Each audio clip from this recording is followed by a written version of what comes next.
Hello， 大家好，我是塔塔。今天来跟大家分享一款很基本款的优质牛奶吐司，从搅拌到发酵，甚至烘烤，都是用自动面包机来制作。你可以利用这个基本的配方跟做法，变化出更多样化的吐司哦。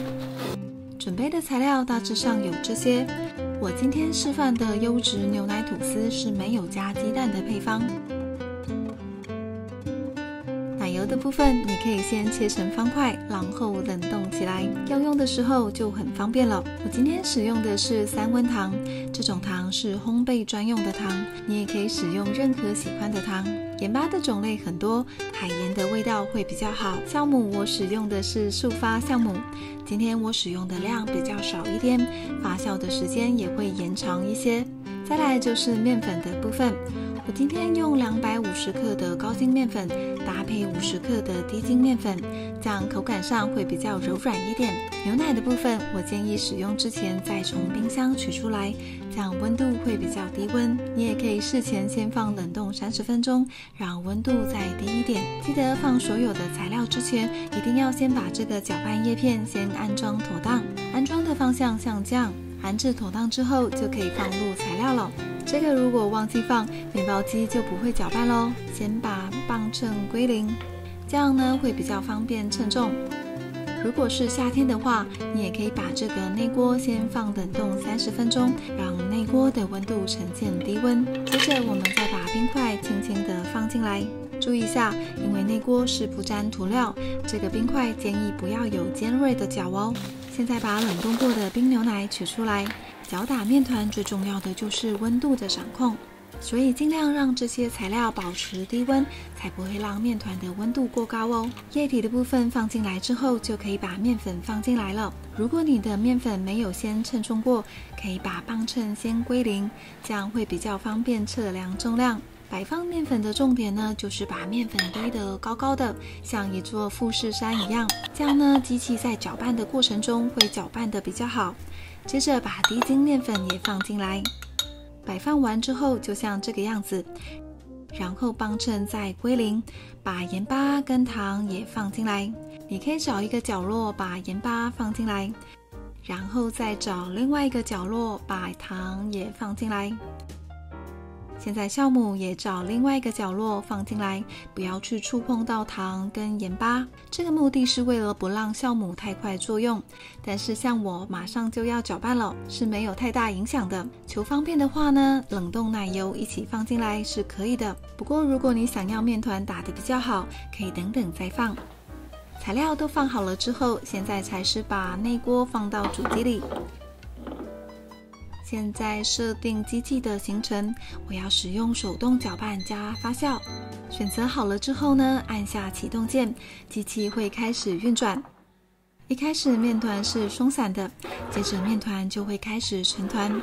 大约搅拌到7分钟的时候，面团开始出现有点光滑但有毛边的样子。这时候呢，先把机器暂停一下，我把这个冷冻的奶油放进来一起搅拌，然后再重新启动搅拌。如果使用室温软化的奶油，可以12分钟左右的时候再放进来。我喜欢用冷冻的奶油块，因为这样可以维持面团的低温状态。渐渐的，奶油会跟面团融合在一起，变成更光滑的面团。这个过程呢，你都不需要动手，机器会自己搅拌完成。搅拌好了之后，机器会自动跳到发酵的阶段。如果边缘有粘黏的情形，像这样勾一下就可以了。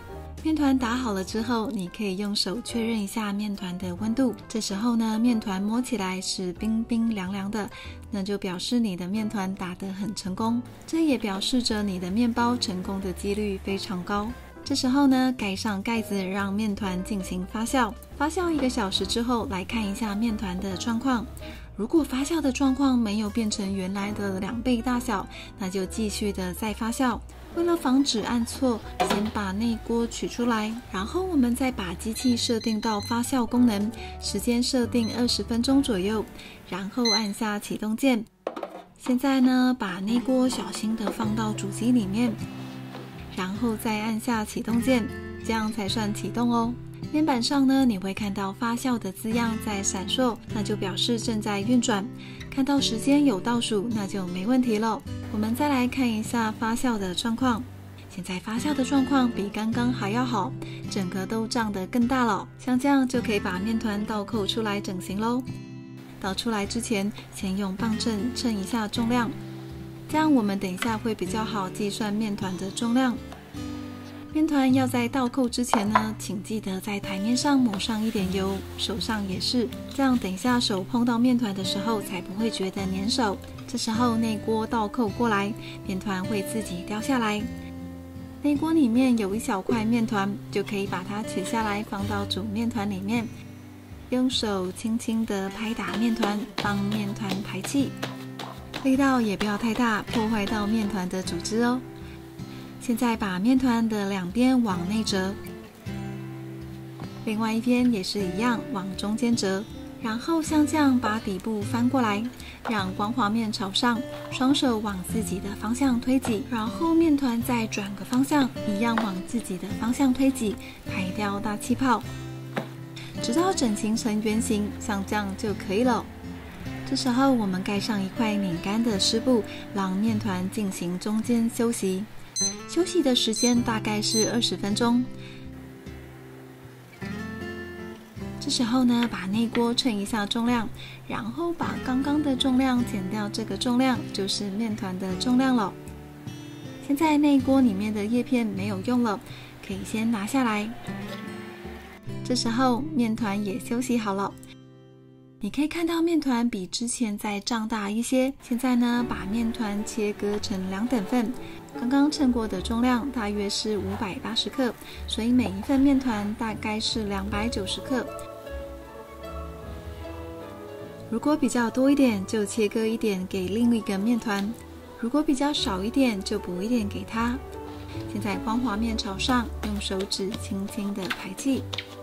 然后反面过来，再拍打一下，跟刚刚一样，把两边往中间折，然后再把光滑面翻上来，手呈现8字形，往自己的方向推挤，排掉大气泡，转个方向再做一次，这样面团就整理好了。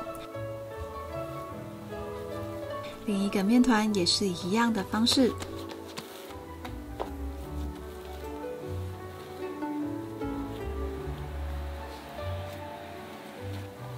然后我们把2个面团分别放好，保持一下距离，不要靠得太近，以免粘在一起。这时候呢，一样盖上一块拧干的湿布，再休息20分钟。时间到，再来看一下状况。面团的状况比刚刚还要再胀大一些。记得摸面团之前呢，手可以先抹一下油或者面粉，预防粘黏。台面上也要抹上一点，然后再把面团放回到中央。你可以买这种排气棍，会比较不粘黏面团。然后从中间的地方往下压，往前方推挤排气，再从中间的地方往下压擀开，排出多余的气体。这时候呢，面团转90度方向，继续的擀开，一样从中间的地方往两边擀开。这时候面团已经有一点点方方的了，稍微的整理一下，让它更像正方形，大概像这样18公分左右的正方形。这时候呢，光滑面翻到底部，整理一下正方形。面团的前端这边往下折，然后用手掌的地方呢，把这里压好，避免面团乱跑。下面这边一样，折上来，交叠起来。同样的，用手掌的地方压合一下。这时候呢，把面团转90度，长度大概控制在21公分左右。尾端这边呢，可以像这样固定在台面上，避免面团会乱跑。然后2手抓着前端的面团，手指往下压，直到这边看到面团被压扁的样子。接着大拇指的地方扶住凹痕的地方，后面手指帮助面团卷上来。卷好了之后，把开口用手指粘合，不要让开口爆开。大概像这样就差不多了。另一个面团也是一样的做法。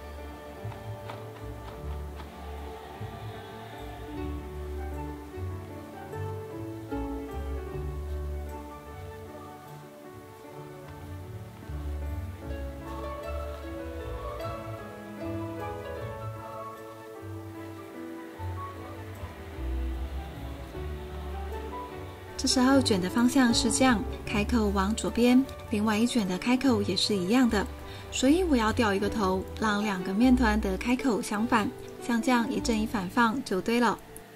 这时候呢，按照这个摆法，把面团放到内锅里面来，把面团个别摆放一边，另外一个面团摆放在另外一边，像这样摆好就可以了。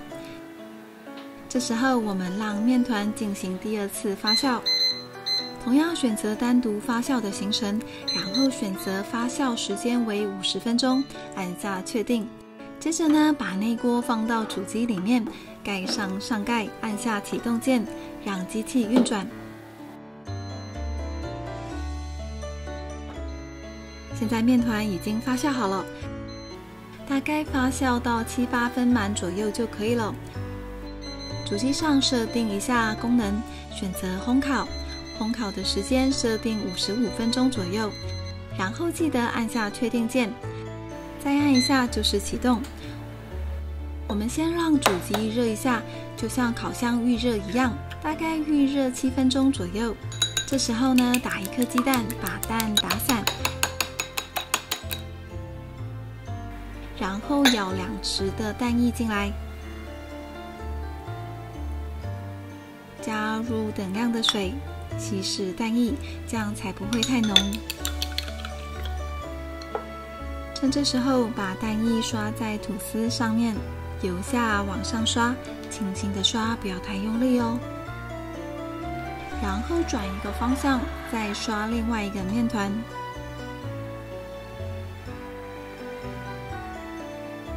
现在主机已经预热好了，可以把面团放进去烘烤咯。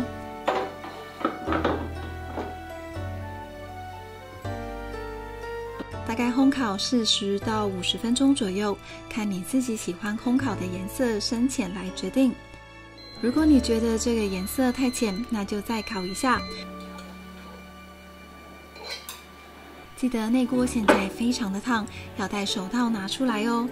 吐司取出来之后，记得重重的在桌上敲3下，让中心的热气散出来，然后快速的把吐司倒出来。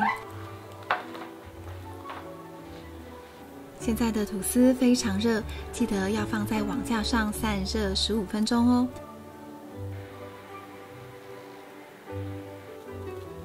吐司已经稍微凉了，来撕开给大家看。哇，我最喜欢这样手撕开吐司的样子，特别的疗愈。光看到内部的样子跟弹性，就知道吐司非常的好吃哦。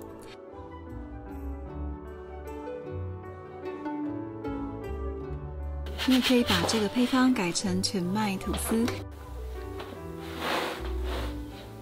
做法都一样，只是把牛奶换成冰水，而且添加了全麦的配方，会多一个麦香哦。大家有机会都可以动手做看看。好啦，今天的影片就到这里。喜欢我的分享，记得帮我点赞跟订阅，还要开启小铃铛哦。那我们下次再见，拜拜。